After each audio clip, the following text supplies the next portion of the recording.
மாற்றம். சிலருக்கு சந்தோஷம், பலருக்கு பயம். ஆனா அந்த மாற்றம் நம்ம வாழ்க்கையே மாற்றுனா? Who Moved My Cheese doctor Spencer Johnson எழுதின இந்த மோட்டிவேஷனல் கதையை அடிப்படையா எடுத்து இந்த கதைய பார்க்கலாம். முன்னொரு காலத்துல மாயவரம் அப்படின்னு ஒரு பெரிய நகரம் இருந்துச்சு.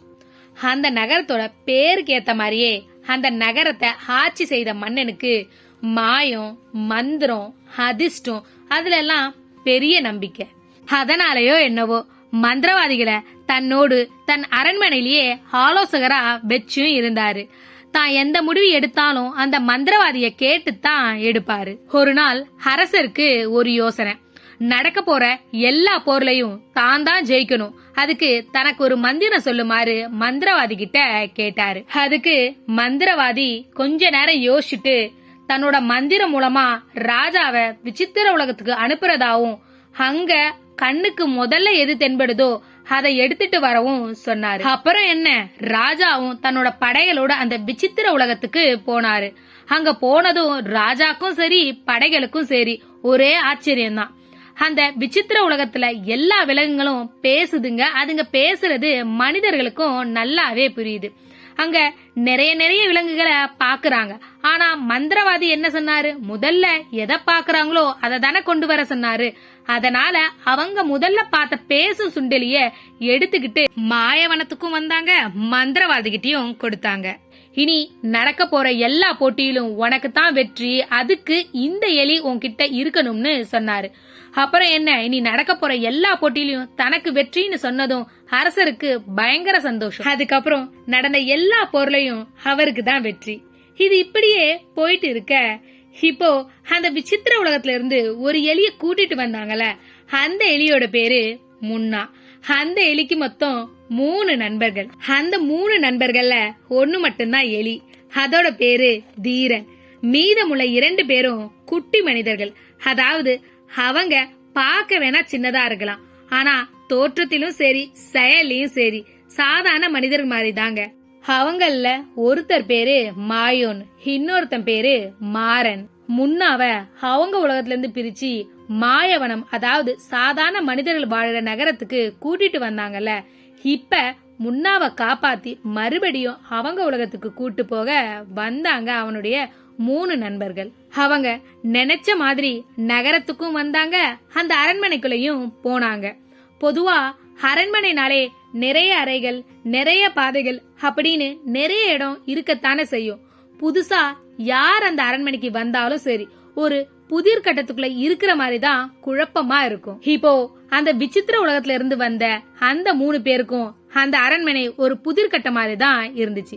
அந்த புதிர் கட்டத்துக்குள்ள 3 பேரும் சேர்ந்து முன்னாவ தேட ஆரம்பிச்சாங்க. அங்க நிறைய அறைகள், நிறைய பாதைகள் இருந்ததால அவங்களால முன்னாவ அவ்வளவு எளிதா கண்டுபிடிக்க முடியல.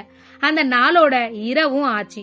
முன்னாவ தேடி தேடி 3 பேரும் ரொம்ப சோர்வாவும் ஆனாங்க. அன்னைக்கு இரவு அந்த அரண்மனையிலேயே தூங்கவும் செஞ்சாங்க. மறுபடியும் அடுத்த நாள் தேட ஆரம்பிச்சாங்க. அவங்களால அவனை கண்டுபிடிக்கவே முடியல. இப்படியே கிட்டத்தட்ட 6 மாசமும் ஆச்சு. அன்னைக்கும் வழக்கம் போல முன்னாவ தேட ஆரம்பிச்சாங்க. அப்போ ஏதோ ஒரு இருட்டு அறையில முன்னாவ கூண்டுக்குள்ள வச்சிருந்தத பார்த்தாங்க. எப்படியாவது முன்னாவ கூண்டுக்குள்ள இருந்து வெளியே கொண்டு வரணும்னு நினைச்சாங்க. சத்தம் போடாம மெதுவா அந்த குட்டி மனிதர்கள் தங்களோட கைகளை கொண்டு அந்த கூண்டை திறக்க முயற்சியும் பண்ணாங்க. ஆனா அந்த கூண்டை பார்க்கவே அவங்களுக்கு ஒரு பெரிய வீடு மாதிரி தான் இருந்துச்சு. அந்த குட்டி மனிதர்கள் ஒரு பக்கம் திறக்க, இன்னொரு பக்கம் அந்த கூண்டுக்குள்ள இருந்த எலியும் வெளியே இருந்த எலியும் கூண்டை திறக்க முயற்சியும் பண்ணாங்க. எப்படியோ ஒரு வழியா வெளியவும் வந்தாங்க. அந்த அரண்மனையை விட்டு வெளியே போகவும் முடிவும் பண்ணாங்க. உடனே வெளியே போற பாதைய முன்னா மோப்பம் பிடிச்சு தலையசைக்க மீதமுள்ள 3 பேரும் அந்த வழிய போக ஆரம்பிச்சாங்க. அவங்க அப்படி வெளியே போற வழியில அவங்க கண்ணையே அவங்களால நம்ப முடியாத அளவுக்கு ஒரு அரை முழுக்க உணவு. அந்த 4 பேரும் நல்லா சாப்பிட்டு ரொம்ப நாள் வேற ஆச்சு. இப்ப என்ன சொல்லவா வேணும், அந்த அறைக்குள்ள நுழைஞ்சு அங்க இருக்கிற உணவை வயிறு நிறைய சாப்பிடவும் ஆரம்பிச்சாங்க. அப்படி சாப்பிட்டுக்கிட்டு இருக்கும்போது நம்ம வாழ்க்கைக்கு தேவையான எல்லா உணவும் இங்கேயே இருக்கு, அப்புறம் எதுக்கு நம்ம இங்க இருந்து நம்ம உலகத்துக்கு போகணும் அப்படின்னு யோசிச்சாங்க. ஏன்னா அந்த விசித்திர உலகத்துல அவ்வளவு எளிதாலாம் உணவு கிடைக்காதுங்க. அதனால அங்கேயே தங்கவும் செஞ்சாங்க. அவங்க 4 பேரும் 2 பேரா, அதாவது 2 எலி ஒரு அறையிலயும் குட்டி மனிதர்கள் ஒரு அறையிலயும் உணவு கிடைச்சதுல அந்த அறைக்கு பக்கத்திலேயே தங்கவும் செஞ்சாங்க. இப்படியே தினமும் உணவு கிடைச்சிச்சுல அந்த அறைக்கு வருவாங்க, வயிறு முட்டை சாப்பிடுவாங்க, திரும்பவும் அவங்கவுங்க அறைக்கு போவாங்க. சில மாசமும் போச்சு. திடீர்னு ஒரு நாள் அந்த 2 எலியும் அந்த அறைக்கு போச்சு. அங்க உணவே இல்ல. ஆனா எலிகளுக்கு எந்தவித ஆச்சரியமும் ஏமாற்றமும் இல்ல. ஏன்னா அந்த 2 எலியும் ஏற்கனவே உணவு குறைஞ்சிட்டு வரத ஒவ்வொரு நாளும் கவனிச்சிட்டு தான் வந்துச்சுங்க. அதனால அடுத்து என்ன செய்யறது அப்படின்னு மட்டும்தான் யோசிச்சுச்சுங்க. உடனே முன்னா மறுபடியும் தன்னோட மூக்க உயர்த்தி மோப்பம் பிடிக்க ஆரம்பிச்சிச்சு. தீரன் வேகமா உணவை தேட ஆரம்பிச்சிச்சு. அதே நாள்ல கொஞ்ச நேரம் கழிச்சு குட்டி மனிதர்கள் அங்க வந்தாங்க. உணவு இல்லாதத பார்த்து ஏமாற்றமும் அடைஞ்சாங்க. அவங்க உணவோட அளவு குறைஞ்சிட்டு வரத கவனிக்கவே இல்லை. மாறா யாரோ அந்த உணவை எடுத்துட்டு இருப்பாங்கன்னு அவங்க மறுபடியும் அங்க கொண்டு வருவாங்கன்னு நம்பி அங்கேயே காத்துட்டு இருந்தாங்க. இப்படியே ஒரு வாரமும் ஆச்சு.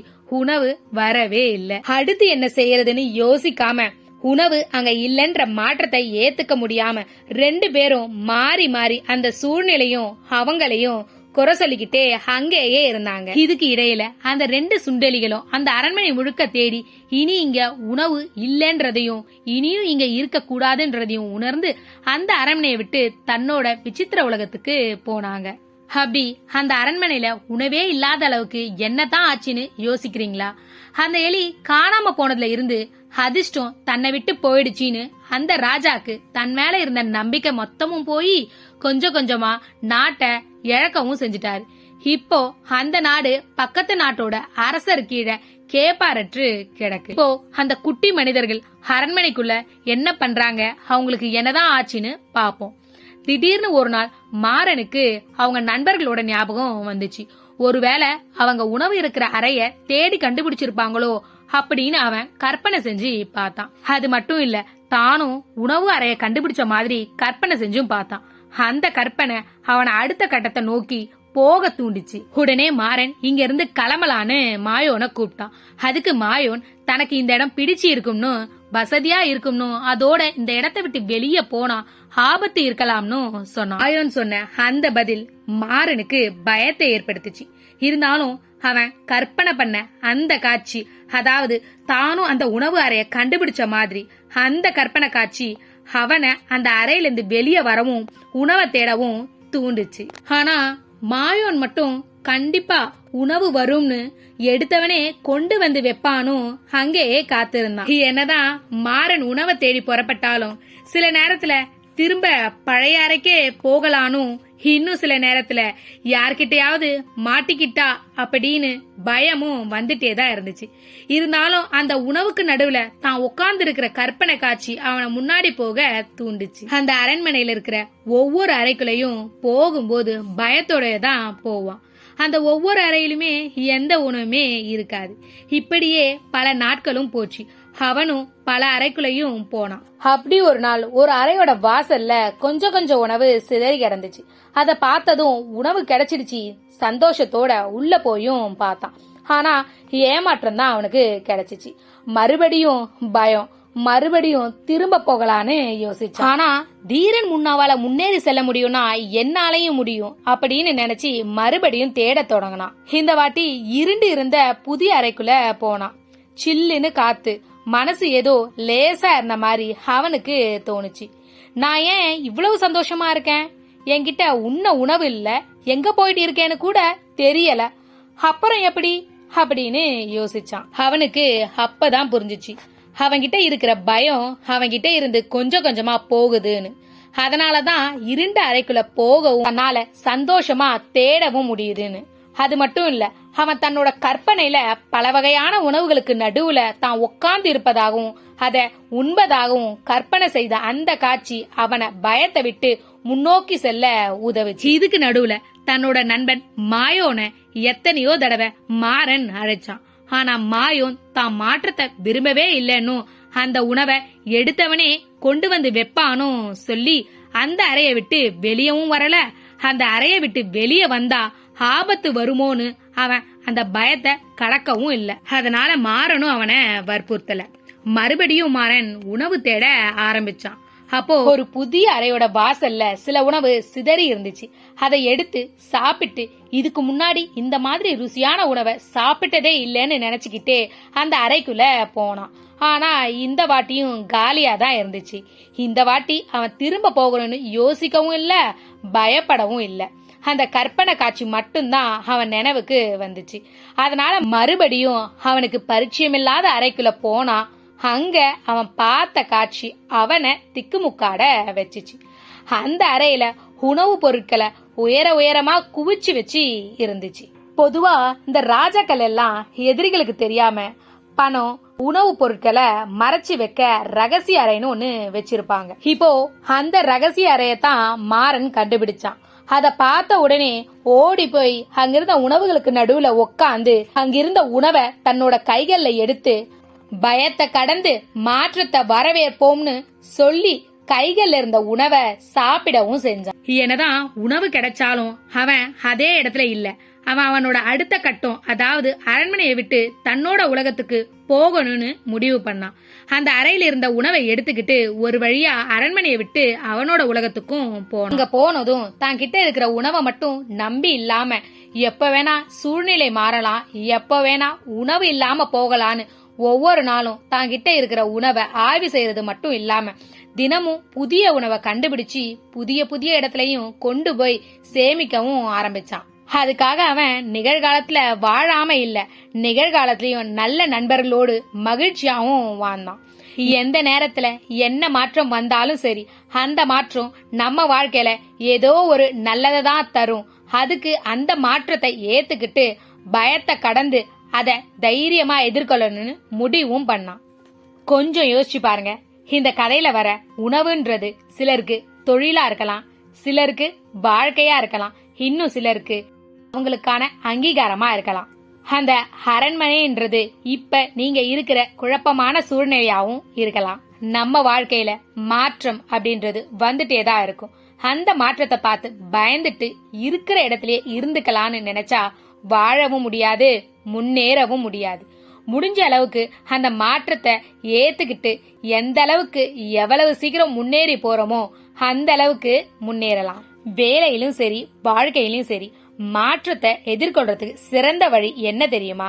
இந்த மாற்றம் நமக்கு ஏதோ ஒரு நல்லதான் தரும் அப்படின்ற புதிய கண்ணோட்டத்துல பார்க்கணும். நம்ம என்னவா ஆகணும், என்ன நமக்கு கிடைக்கணும், அத நம்ம கற்பனை செஞ்சு பார்த்தாலே போதும். மாற்றத்தை பார்த்து வர பயமும் போகும், நம்மள அதுவே மாற்றத்தை ஏத்துக்கிட்டு அந்த குறிக்கோள் அடைய உதவியும் சொல்லி இந்த கதைய முடிக்கிறேன். உங்களுக்கு இந்த வீடியோ பிடிச்சிருந்தா லைக் பண்ணுங்க. இது போன்ற கதைகள் கேட்க சேனலை சப்ஸ்கிரைப் பண்ணிக்கோங்க. இன்னொரு நாள் இன்னொரு சுவாரஸ்யமான கதையோடு சந்திப்போம்.